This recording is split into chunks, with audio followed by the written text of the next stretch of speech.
it's Chinaranu here. In today's video, I'm going to be showing you the easiest and simplest way to compare and order fractions. Do stick around to the end of the video because I'm going to be making it super easy for you to understand.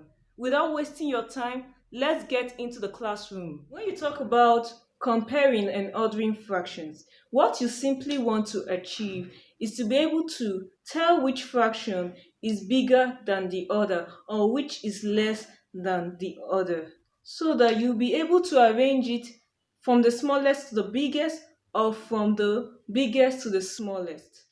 Again, we use this sign, okay, these two signs, to show which is big or which is small. This is the less than sign and this is the greater than sign.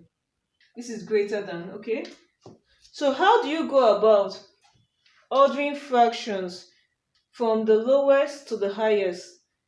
If you want to do that, you can use the fraction strip method. In using the fraction strip method, what you do is to take the highest denominator, since 4 and 2 are common factors of 8, and then you use a ruler and measure out 8 centimeters, and then you carefully mark 5 parts out of these, and then for this one you do the same. You use a ruler, measure 8 centimeters, and then you do 8 divided by 4, you get 2, and carefully mark 2 parts out of that. But that's not what we are going to be doing in this class, okay? Because I feel that takes a whole lot of time. What if you do not have a scale rule? What happens? Does that mean you're doomed? You cannot solve that question? We are going to be looking at something way easier, okay? So in this class, I'm going to be showing you the easiest method you can use in comparing and ordering fractions. We'll be going by a set of rules. Once you're able to keep these rules, it becomes very easy. So the first one is this. When you have fractions with the same denominator, the fraction with the highest numerator is the largest fraction. What do I mean? If we have something like this, we have 3/8, 5/8, 4/8, and 2/8. Now take a look at this question. You can see that they all have the same denominators, right? So the next thing we are going to do, we are going to look at the fraction with the highest numerator, okay? If you take a look at this question, the fraction with the highest numerator is this. So that means this is the highest fraction, okay? This is the largest fraction. So this will be the largest fraction, 5/8, followed by 4/8, followed by 3/8, followed by 2/8. So what we've done now, we've arranged it in descending order. That's from the largest to the lowest. So that's what this first rule states. However, the second rule states that when you have the same numerators, the fraction with the smallest denominator is the highest fraction. So let's take a look at this example. If you take a look at this example, you're going to see that they all have the same numerators, 8, 8, 8. Now the law states that the fraction with the smallest denominator, okay, is the largest fraction. So that means the largest fraction here is 8/12. And if the fraction with the smallest denominator is the largest fraction, that means the fraction with the highest denominator is the smallest fraction, which is this. So if we are to arrange this in ascending order, we are going to have 8/20 is less than 8/19, and 8/19 is less than 8/15, and 8/15 is less than 8 over 12. So we've succeeded in arranging this in ascending order. That's from the smallest to the biggest. How about arranging this in descending order? If we are to arrange this in descending order, we are going to have 8 over 12 is greater than 8 over 15, and 8 over 15 is greater than 8 over 19, and 8 over 19 is greater than 8 over 20. You can see it's absolutely easy, right? So how about when we have fractions with unrelated numerators or denominators? That's, they don't have the same denominators or the same numerators. How do we go about solving them?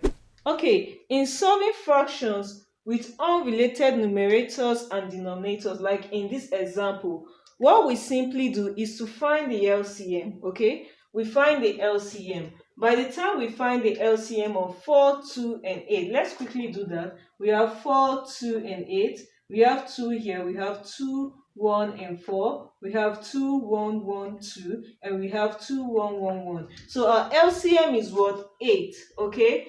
8 divided by 4 gives us 2. 2 times 3 gives us 6. And then we have 8 divided by 2 gives us 4. 4 times 1 gives us 4. And 8 divided by 8 gives us 1. 1 times 5 gives us 5. So in ordering these fractions from the smallest to the highest, okay, that's in ascending order, here's what we are going to do. Now that we have found the LCM, the highest fraction is going to be the one with the highest number. Take a look at this question. 3 over 4 has the highest number, okay? So if this has the highest number, this has the higher number, and this has the least number. So let's arrange this in ascending order. In arranging in ascending order, we're going to have half, then we 5 over 8, and we have 3 over 4. Okay, so we've been able to arrange it from the smallest to the largest. Remember, the fraction with the largest number is the largest fraction, okay? And while the fraction with the smallest number, in this case half, is what? The smallest fraction. That's why we started with arranging from half, because we are arranging from the smallest to the highest. So this is arranging in ascending order. How about arranging in descending order? From the highest to the lowest. If we are to arrange it in descending order, it's going to be 3 over 4, and then we have 5 over 8, and then we have half. You can see it's absolutely easy, guys. Just pay attention. Let's take another example for clarity. Let's take a look at this example. How do we go about solving it? Let's find the LCM of the denominators.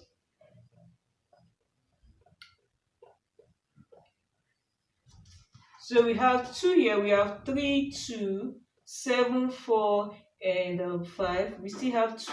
We have 3, 1, 7, 2, and 5. We have 2. We have 3, 1, 7, 1, and 5. Okay, we have 3. We have 1, 1, 7, 1, and 5. We have 5, 1, 1, 7, 1, and 1. And we have 7. We have 1, 1, 1. Okay, now we found the LCM. Now we've done this. Our LCM will be 2 times 2 times 2, which is 8. 8 times 3, 24. 24 times 4 gives us 120. 120 times 7 gives us 840.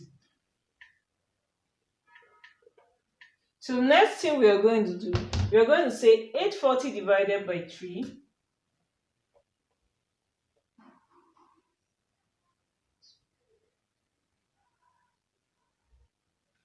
We are going to have 280. 280 times 1 gives us 280. Then we have 840 divided by 4. We are going to have 410. 410 times 1 gives us 410. Then we are going to have 840 divided by 7. We are going to have 12. 12 times 24 gives us 8442. Okay, so we are going to have 288. So we have 288. Then we are going to have 840 divided by 8.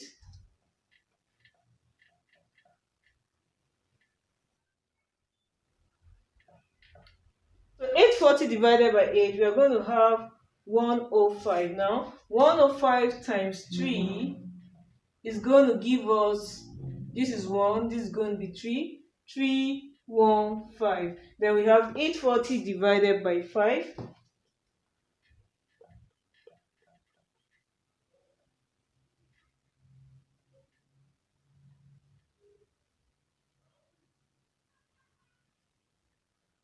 We have 168. 168 times 12 gives us 2016.